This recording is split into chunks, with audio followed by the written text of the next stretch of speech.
আসসালামু আলাইকুম রহমতুল্লাহ। বন্ধুরা কেমন আছেন? আশা করি আল্লাহর রহমতে ভালোই আছেন।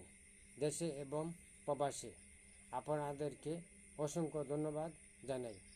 আজ আমি ভিডিও নিয়ে হাজির হয়েছি করজ বা ঋণের আমল। আপনি প্রতি শুক্রবার দিন জুম্মার নমাজে পড়ে